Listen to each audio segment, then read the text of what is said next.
Gusto kong unawain ang sitwasyon ni Ay de las Alas ngayon. Isang babae na umasa na magiging habang buhay na ang kanilang pagsasama ni Gerald Sibayan.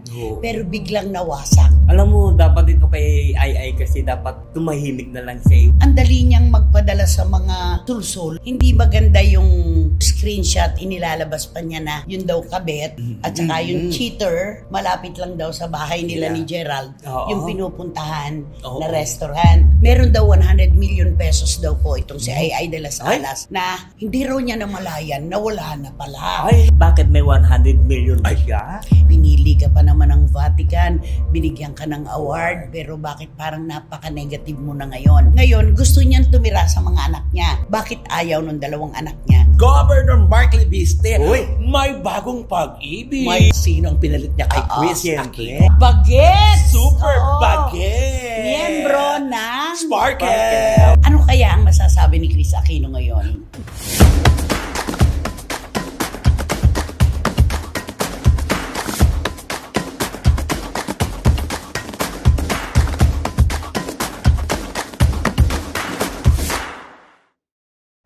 Sana po kayo ulit mga pinakamamahal naming kachika. Siyempre, bakit po ba tayo magkakasama uli ngayon? Walang ibang dahilan, kundi para tanggalin namin ang inyong melangkolya, kalungkutan at mga problema kahit pansamantala lamang. Di ba, Romel? Tama! Sama-sama po tayong magkwekwentuhan at magtatawanan sa aming kwento para sa inyo. Yes! At syempre, ang ganda na naman ng polo nyo. Bagay sa'yo yan. Oo, Wendell Alvarez, a.k.a. Barikutot. Siyempre, nandito naman kaming tatlo magbibigay sa inyo ng mga maiinit at may... Minulto rin. Okay, go. Siyempre, nandito kaming tatlo magbibigay sa inyo ng mga maiinit na mga kontrobersiya sa loob at labas ng Showbizlandia. Panindigan mo yan, ha? Loob at labas. Oo. Panindigan mo yan, ha? Kailangan panindigan mo. Ay, ito, yung kwentuhan natin sa labas na ito eh. Okay, so mga kachika, handa na po ang inyong mga pagchat-chat dyan dahil sa ating blind item. Yes! At syempre mga kachika, lahat po ng gusto nyo, yun pong ibibigay natin sa inyong programa, ating programa. Ito po ang Showbiz Now! Mainit agad itong una nating ilalatag na kwento. Ako po, mga kachika, mga kababayan, gusto kong unawain sitwasyon ni Ay de las Alas ngayon. Isipin mo, isang babaeng nangarap na natagpuan na niya ang tunay niyang mamahalin at magmamahal din sa kanya. Isang babae na umasa na magiging habang buhay na ang kanilang pagsasama ni Gerald Sibayan. Pero biglang nawasak. Naiintindihan ko kung saan siya nanggagaling sa mga issue na inilalabas niya ngayon. Oo. Ikaw ba ganun din? Ganun din, kaya lang, Nine, may iisip ko rin yung akala ko tapos na eh. No, akala ng lahat tapos na ito kasi naisabi niya na ang gusto niyang sabihin. Siya nga lang ang nagsabi. Correct. Samantalang ang usapan pala nila ni Gerald, Wala, ang kanila magsasalita. lang. Correct. Oo. Siya ang sumira, nagsalita na siya, pero ito ngayon, natapos ang kwento, may pasintimiento, pahabol. Tsaka hindi maganda yung screenshots. Oo. Bakit nilalabas niya yun? nga, Ikaw, dapat Wendell, ano ang take mo dito sa issue na to? Alam mo, dapat ito kay Ay kasi dapat tumahimik na lang siya. Huwag yan nasyado. Inuungkat niya pa kasi yung mga nakaraan nilang dalawa ni Gerald eh. Diba? Dapat tumahimik na lang siya at saka nakamove on na siya, diba? Dapat ginagawa mo naman yun, nakamove on ka na, sumasayaw-sayaw ka na, nagsusumba-sumba ka na. Bakit naman hindi pa rin maalis sa puso mo ang tungkol? At saka, parang delayed yung reaction, ano? Diba ang sabi niya, nung magsalita siya, nasabi ko na ang lahat. At hindi ko na rin babawiin. Yung, di ba, kasi nga, husband visa, yung pinakahawakan ni Gerald Sibayan, siya ang kumuha sa kanyang asawa, sa kanyang mga anak, di ba? Pero ngayon, ang dali niyang magpadala sa mga tulsol, ano? Yun na nga, ang bilis mag-switch ng emosyon niya. Ang bilis. Kung gusto niyang magagalit, maggaganon niya, hindi niya na isinaalang-alang na napakaganda ng pagtatapos sana na nila. sila. Para makamove on na sila at hinahangaan na nga siya dun eh. Ayan, nagsalita siya, tinanggap natin lahat ng mga gusto sabihin kasi babaeng nasaktan. Tanggapin natin. Woman's scorn. Yun lang. At saka, hindi maganda yung screenshot, inilalabas pa niya na yun daw kabet. At saka yung cheater, malapit lang daw sa bahay nila ni Gerald. Yung pinupuntahan na restaurant. Parang ganon. May nagpapadala sa kanya. Ipagpalagay na kahit tapi-tapitun pang mensahe ang ipadala sa'yo. Kung talagang katahimikan ang gusto mo, hindi mo gagawing ilabas yun. At saka nagdesisyon ka na eh. Nagdesisyon ka na natapusin ang lahat. So kung ano man ang darating pa sa'yo, hindi mo na i-entertain yun kasi tapos na rin lahat. Ikaw lang mapapasama at ikaw lang mahihirapan dahil sa paulit-ulit mo mararamdaman yung sakit na naramdaman mo sa piling ni Gerald. Siya ang lumalating sa sarili niya, sa puso niya eh. Kasi dapat tapos na yan eh, di ba? Hindi naman nagsasalita yung lalaki. Totoo. Paano pa to? Yung mga binubulgar, itong mga sinasabi. Yung kampo niya, nagpapakawala ng mga salita na meron daw 100 million pesos daw po itong si Ay de las Alas na nakadeposito daw yon at joint account. Joint account daw yon. Hindi raw niya namalayan, nawala na pala. Hindi naman ang gagaling kay Ay ng direkta yung pagkawala ng 100 milyong piso kuno.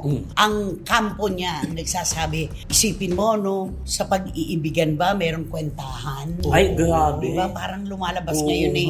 Ngayon mo hinahalagahan, ngayon mo ibinubulgar yung mga sabi mo nga ay kakulangan ni Gerald. Bakit noon di mo naman sinasabi yan? Totoo.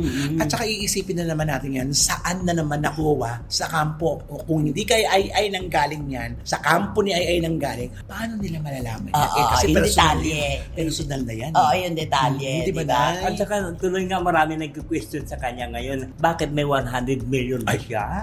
Yung question tungkol sa 100 million, maaari. Dahil kasi malakas naman siyang rumakit noon. Mataas naman ang kanyang talent fee. Maaaring meron. Pero para ibuyang-yang mo ngayon na nawala ang 100 million pesos mo dahil winidraw lahat ni Gerald Sibayan, parang hindi magandang pakinggan at paniwalaan. Tuloy ngayon pati yung pagiging Vatican awardee niya. Nabubulgar na. Kinu-question na. Ikaw pa naman, pinili ka pa naman ng Vatican, binigyan ka ng award, pero bakit parang napaka-negative mo na ngayon? Siyempre, dahil ganyan nga ang lumalabas, hindi maiiwasan na yung kampo ni Gerald sa pamamagitan ng ibang taong nagmamahal sa kanya, naglalabas din ang saloobin. Pinupush nila. Pinipilit nila magsalita eh. Nakakalungkot parang lang. ibig lang sabihin na, ba't ngayon mo lang inilalabas yan?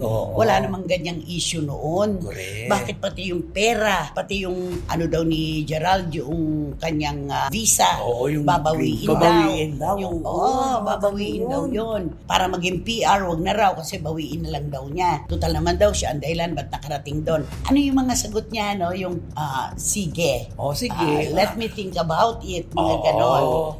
Until next time, yung mga ganon. Yes. Pumapatol siya eh. Correct. Pumapatol siya. Di ba, tsaka yung sabi niya pa nga yung mga hinala niya daw noon. Sabi niya ngayon niya lang napagtagpi-tagpi na talaga pala daw, yun siguro yung gusto ni Gerald. At saka yung mga impormasyon na naglalabasan mga kachika. Kaming tatlo nagtatanungan, paano nalalaman ng mga kaibigan at malapit kay Ay ang mga detalye kundi manggagaling sa kanya. Yun. Kasi napaka-personal niyan para sabihin mo yung halaga ng ipon mo. Di ba? Katulad yung una, yung sabi niya na hindi na raw niya dinatnan si Gerald Sibayan doon sa bahay nila. Kesyo iniwan daw yung aso. Lumabas din yung katotohanan na, kaya naman pala umalis yung lalaki, tinatalak-talakan niya na pagdating ko dyan, ayaw ko makita yung pagmumukha mo. Ganon. Di ba? Kaya lumalabas din. Natural yung kampo naman ni Gerald. Hindi man si Gerald Sibayan na nagsasalita. May mga nagmamalasakit na taong malapit sa kanya. Na nakakilala ng labis. Na para namang dinampot ba niya sa pusali si Gerald para pagbintangan niya ng ganyan. At saka unti-unti na winidraw 100 million nang wala kang alam. Hindi papayagan mo ba yun? Hindi papayag dahil dapat alam mo kung saan napupunta yung pera nyo. Diba? At saka yung screenshot hindi maganda talaga. Correct. Na inilalabas kaya iniisip nga ng iba, naku, nakiuso naman to si Ay. Diba? Dahil mga sketch nakiuso naman to. Hindi natin alam kung ano man yon. Dapat si Ay, ang punto dito, hindi hindi niya na ini-entertain yung mga ganitong issue. Hindi siya nagpapasulsul. Oo, hindi niya ni-entertain. Ang daming outside forces na bulong-bulong brigade sa kanya. Wag na, tsaka wag na siya mag-post. Diyan siya talaga nabibira yung mga post niya. Ngayon, eto ang tanong. Hindi nga ba at naghiwalay na sila ni Gerald, di ba? Tapos si Ai, wala nang bahay sa Amerika. Wala na. Wala naman talaga siyang bahay. Upa lang naman talaga si Ai. Ngayon, gusto niyang tumira sa mga anak niya, kay Nicolo at saka kay Budang. Ang sabi ng aking source, bakit ayaw ng dalawang anak niya na doon tumira si Ai? Oo, Kaya nga ngayon, ang sabi nila, kung ang mga anak nga niya ayaw siyang patirahin sino pa ang ibang tatanggap sa kanya kung ganyan ang sitwasyon? Dapat kasi pagka-anak mo, pagka nandun ka, kukupupin ka nila, di ba? O kasi siyempre inaka may mga sarili na raw silang pamilya. Ay, bakit ganun? Pero syempre, kadaling sabihin ni Ai na, nako, I can go there anytime. Tatanggapin nila ako dahil mga anak ko lang yan. Yes. Mga ganon, di ba? Basta nakakaawa ang kanyang sitwasyon ngayon dahil mas pinakakawawa pa niya ang kanyang sarili. Dapat tahimik na ito. O sige, Pilipina, yung karelasyon ngayon ni Gerald Sibayan. Sabihin na natin, kailangan bang ikaw ang magbuyang-yang ng mga ganyan na pati yung mga text at mga mensahe na kararating sa'yo, ipopost mo pa? Kaya diba? Correct. Sinong lalaki ang hindi lalong mag-iisip na ito pala siya? At saka sinabi niya na yung huling salita niya, tanggap ko naman Oo. Diba? Yun na yun Doon na tayo humawak kay Ai na, sanay na si Ai, mag-get over niya. Ayaw na raw niya magkalat sa kanya. Diba? Dapat nanindigan niya na yung mga sinasabi niya, hindi yung mayroon ayoko nang magkalat. Parang gano'n. Sana gano'n na lang. At mauunawaan natin lagi-lagi yung mga babae talaga na nabigo. Lalo pa kung ang pagmamahal ay nasa kanilang puso pa rin. Kaya lang naman siya nagre-react ng ganyan. Mahal pa rin niya si Gerald. Nandun pa rin. Nagmahal at nagmamahal pa rin. Correct. Kasi kung indifferent na siya kay Gerald, kung anong dumating na balita, she doesn't care anymore. Totoo. Wala siyang dapat kaya ganon. Parang talbos ng kamote na lang ito sa akin. Pero bakit pa siya nagre-react? Nandun pa rin yung pagmamahal. Hindi naman natin masisi. At maaaring yung pag-asa ng pagbabalikan, inalis na niya sa utak niya. Pero yung pagmamahal nandoon pa rin. Kaya lang ang tanong, bakit ba humiwalay si Gerald sa kanya? Yun ang kailangang maging malinaw. Kasi wala pang closure talaga yan, ha? Kasi hindi naman sila nagkausap na after nung pag-alis ni Gerald sa bahay nila. At saka si Gerald hindi nagsasalita. Wala sinasabi. Tahimik lang siya. Gentleman. At saka hindi siya nagsasalita unang-una, hindi siya artista. Alam mo yun, parang sige na. Wag lang siya makakarinig ng hindi maganda, dun siguro talaga aalmas siya na sandali. Yun ang unang pagpapa-interview ni Ai parang di ba kinwestiyon nung source na bakit siya nagpa-interview, usapan nila ni Gerald, pang kanila lang yan. Personal nila yun. At saka noon, ayan ang hirap habang magkasama pa kayo at nagmamahalan, todo papuri sa isa't isa. Si Gerald, wala tayong naririnig kay Ai. Ang pagpuri niya kay Gerald ay halos sambay na niya. Di ba? Halos sambay na niya, sabihin na natin, kasi nga nagmamahal siyang babae. Diba? O ngayon, na nagkahiwalay kayo at sinaktan ka pa ayon sa iyo dahil ipinagpalit ka sa iba, yan ang hirap. May mga babawiin ka ngayon. Ayun. Diba? Sinusuob mo ng papuri noon. O ngayon, asan ka? Correct. Diba? Ang dapat na gawin yan, tumahimik na lang siya at hayaan mo na ang taong mangmusga. Hindi na para sa'yo, akong mag-feed sa aming lahat kung anong klaseng tao si Gerald. At saka habang si Ai ay sinisilaban ng mga sumasang-ayon sa kanya, mga sumusulsol, lalo lumalakas ang loob niya. Nananakit siya lalo. Lalong nag-uuminting ang galit niya dun sa babaeng sinasabi niyang kabit ni Gerald Sibayan. Kaya dapat tumahimik na lang, di ba? At saka alam mo dapat si Ai, di ba? Una-una maka-Diyos naman siya, di ba? Kaya nga, may mga sinusudsud sa kanya yung pagiging Vatican awardee. Papal awardee siya. At saka may mga pari siya ng mga kaibigan. Dapat doon sa humingi ng advice, hindi yun sa mga namahingi sa advice, sa mga nakapaligid sa kanya na sumusulsol. At saka yung mga nagsusulsol sa social media. Diba? Dapat hayaan niya na yun. Di ba, total, marami kang kaibigan ng pare. Di ba, sinasabi naman palagi na ipasa Diyos mo na lang yun. Ang lahat ng mga problema mo. At ang lahat ay may sagot in time. In His own time. Sa Diyos ka magsumbong. Totoo yan. Yung kapribaduhan na hinahanap mo, makukuha mo kapag sa Diyos ka lang nagsumbong. Yes. Kantahan mo si Ay. Wag na si Gerald. Kasi si Gerald naman hindi artista at wala naman siyang sinasabi. Di ka kantahan ko lang siya na, I realize the song that you forget me. Paper Roses yan eh. Pero hindi ganyan ang lyrics. I realize the way. Ganun yun, di ba? Correct. Oo. Di ba? Ikaw pa nangunan mo yun. Marie Osmond. Kung magsalita ka, akala mo naman. I realize the way your eyes deceive me. With tender looks that I mistook for love. Ito yung na-deceive siya, di ba? So take away the flowers that you give me, and send the kind that you remind me of. Paper roses, paper roses.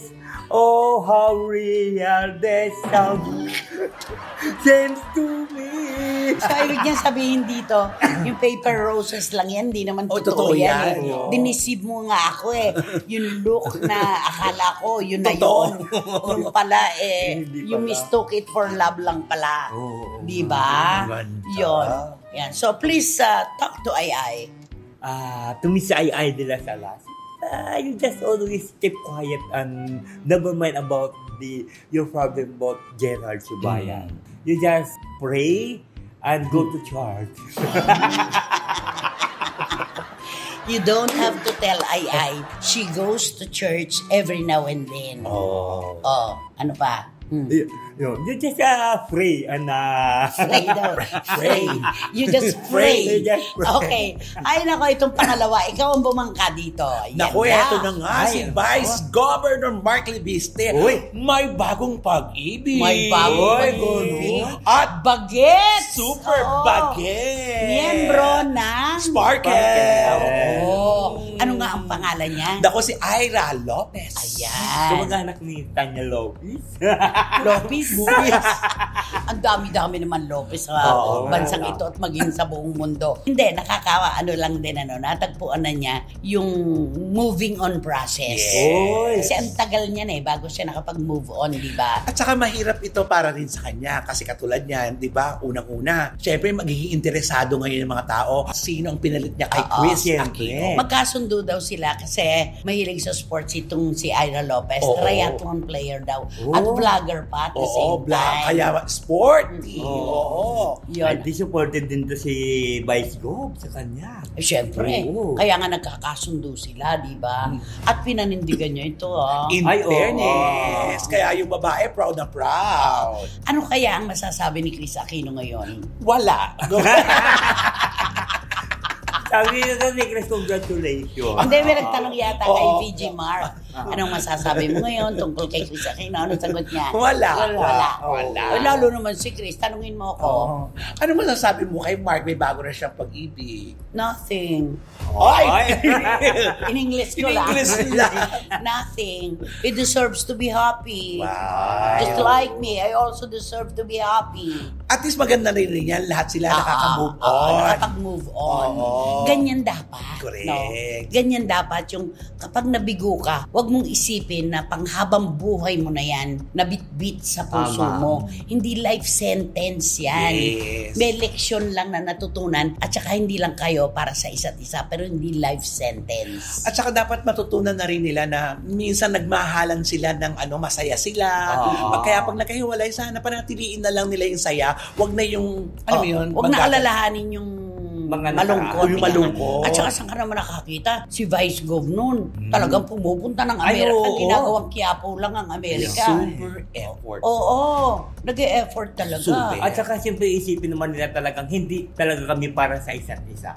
Talagang mayroon kaming ibang kanya-kanya destinasyon. Katulad ni Chris ngayon, maligaya na siya kay Dr. Padlan. Kay Michael Tapos Padlan. kay Ira Lopez naman ito, si VJ Mark. Natutunan nila na hanapin yung sarili nilang kapalaran. Tama. At hindi nagsisiraan. Yan ang maganda. Sana lang, ang wish na lang natin, sana magtagal na itong mga karelasyon nilang ito. Pero believe ako ko noon kay VG Mark kasi talagang ginampanan niya yung papel ng isang boyfriend para kay Chris Aquino. Yung effort, at saka yung palang panalo na. Saka kahit anong negatibong sinasabi sa kanya. Ay, wala. Tinatanggap niya. Oo, wala sa kanya Tinatanggap niya talaga. Kesyo gagamitin lang daw sa pagtakboli sa politika. Kesyo para lang daw tumunog ang pangalan niya. Manggang nga ang tawag sa kanya, manggang hinog. Oo, at saka diba meron pang pagkakataon na nandun na siya, hindi siya pinapunta sa bahay. Oo, ang sakit noon. Hindi ko nandun ka na. Tapos ang sabi ni Chris hanggang doon na lang talaga dapat sila. Kasi February pa lang yata, sinabi na niya na tapos na tayo. Syempre yung lalaki, taking chances, baka naman sakali pa na ma-win back pa si Chris Aquino. Pero hindi na siya pinatuloy. Yun yung si Vice na yung umasa. Ito yung umasa ako na buong akala akin ang iyong mundo. Sundan mo. Buti na lang aking natuklasan. Ikaw pala ay salawan. Ay, yun. Si Tony, yung matangkad na babae na singers, Tony, ang pangalan Tony din eh. Ano, Tony, Ferrer. Kailangan. Tony. Hindi. Let's try Tony. Sige. Let's try Tony. Tony, Poponi, Madana, Poponi, Pipay, Poponi, Tony. Let's try Rat.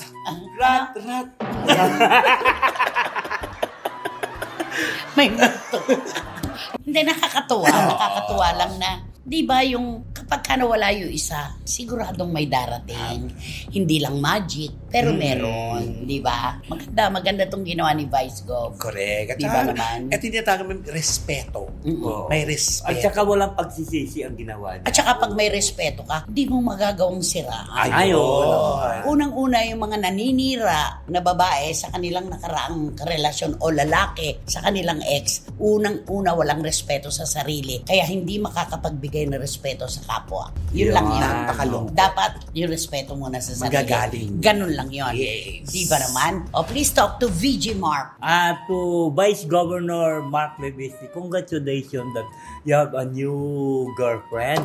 You are very proud. You are very proud. Bakit proud? You are very proud. Ayan. Okay. You are very proud that you did not make any noise about your love for Chris Aquino. You just, Hindi ka nanira. Just only keep quiet and move on. Tama yun. Salamat dahil di ka nagsalita ng anuman laban kay Chris Aquino, nanahimik ka lang at sumulong ka. Correct.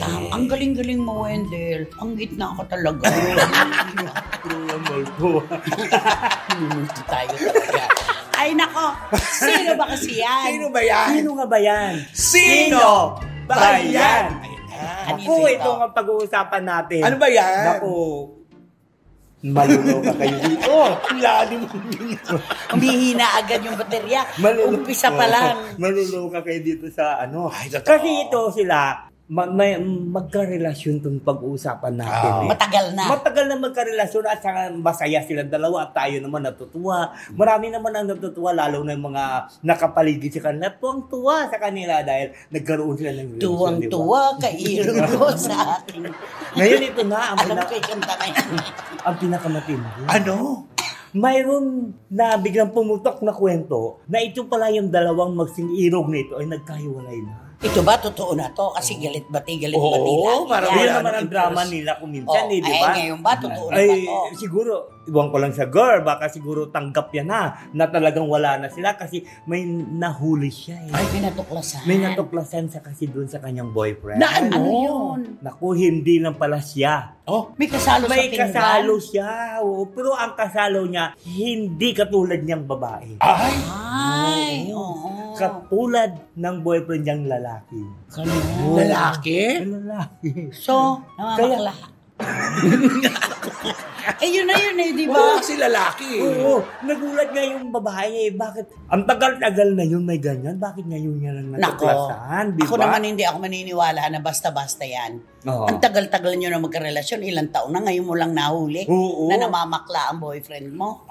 Grabe. Di ba kahit man lang sa mga anasan, kwentuhan, Ay, oo. at saka doon sa kapabulosohan ng buhay, Oo, kahit oo. walang proyekto, maraming pera. Oo, Di ba? Dapat magugulat na sa saan nanggagaling ang binibigay diba? sa kanya, di ba? Oo. Lalo na yung nagbibigay siya ng isang purungpong na na bulaklak, di ba? Okay lang yun, mga Bulaklak, bulaklak okay lang ba yun yun? Yung mga branded Ay, na mga yan, bags, oo. shoes, yan ang nakakapagtaka. Saan nanggaling yun? Kaya siguro doon na nagtataka. Siguro itong babae, kasi mahirap kasi yung babae pagka-in love eh. Oo, Lahat, bulag. bulag siya lahat kasi hindi niya pinapansin niya. Pero ito siguro ng bandang huli, baka siguro kung mag-ano sila, baka hindi na masyadong umaano yung lalaki, Baka nahuli. naglalambing-lambing, di ba? Kasi maramdaman na ng babae yan eh. Sabi, Malamig na. bakit ba hindi na malumalambing to? At saka siguro baka sunod-sunod na yung chuchu. Yun. Ang dami na Ang dami na nagsusulsol. siguro. Siguro na. Oh, So, nagdesisyon na yung babae. Nagdesisyon ng babae na hiwalayan na yung lalaki. Oo, kasi ayaw niya na daw talaga. Kasi ayaw niya. Una-una, ayaw niya may kahati na hindi niya katulad. Kahit naman mga babae yung boyfriend niya, ganun pa rin naman tong girl na to. Pero mas masakit nga naman kung kasalo pa niya sa pinggan, di ba? Ay, oo. Hindi niya iba. kauri. Correct. Di ba? Kaya nga eh. Ano ba kasi itong lalaking to? Oo. Saan ba makikita ito? Sino mo nakakilala? Alam mo, Sino ba kakilala nito? alam mo, guwapo kasi itong lalaking ito eh. Siyempre. yan eh. Maraming Oo. nabuhumaling ito sa kanya. Ako yung nakita ko to nung personal, in fairness. Oo, grabe. Ang tangkad. Oo. Di ba? Model, Talagang model. Pwedeng leading man talaga. Hangki-hangki. Yes. At alam mo ba, itong lalaking to, meron pa siyang isang kasamahan na inaano niya. Ay, Akala niya ay, papatol tinitis sa niya. kanya. Tinitis. Akala niya papatol sa kanya. Oo, kasi nga ganun. naman, kung pumatol sa kanya, Sikat ay, na sikat yun. Totoo. At may datong. Totoo. Kaso hindi naman kasi ganun yun. Hindi, oo, at hindi siya kinagat. Hindi siya kinol. Kol. Dahil hindi naman siya kakol-kol. Totoo. Ay, oo. Konti lang. Konti na lang. Konti na lang. Diba? Yun. Naku, ito talaga. Kumbaga sa manok, tahiran na ito eh. Ay, Itong oo lalaking naman. to. Sayang, may talent pa naman ito. Sayang. At saka marami kasi chismis Ba't sa wala na kanya. siyang masyadong project ngayon? Kasi mas madali ko kumita dun sa ano. Ay, oo Mabilisan. Mabilisan. Oo. At saka, di ba, may kwentuhan ito na ito daw siya nakatira sa Dakota Harrison.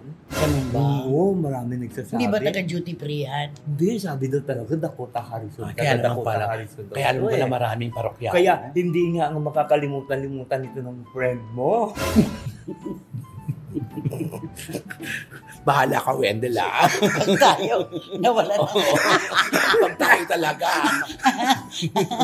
Ganon. O, bigyan mo na kami ng clue. Sino ba kasi itong lalaking to? Tsaka itong babaeng to na talagang hindi na raw magkakabalikan. Basta ang Ano, kilala mo.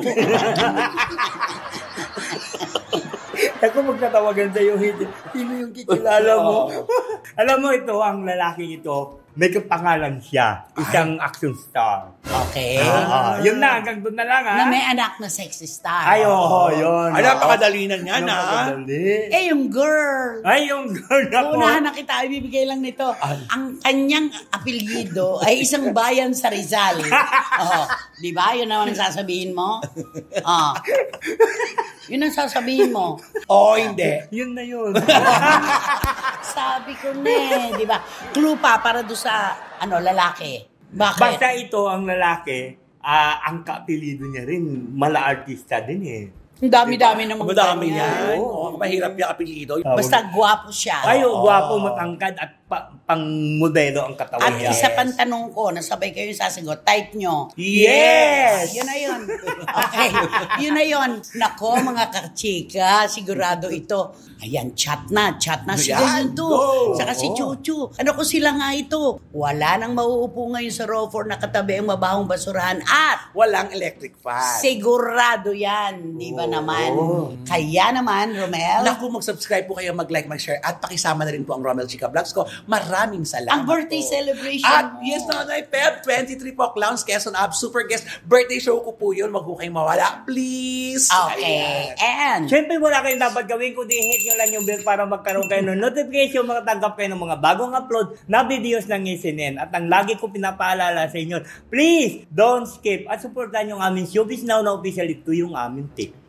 at ang lagi ko rin pong tanong sa inyo, kaming tatlo, nasaan po ba kami kung wala kayo? Wala wala kaming ibang pupuntahan kapag bumitiw kayo sa amin. Maraming salamat po sa tiwala, support at pagmamahal. Hanggang sa susunod na sultada po ng inyong programa, ating programa. Ito po ang Showbiz Now Na! Yes! Ano yung sabi mo kanina? Showbiz Lanja!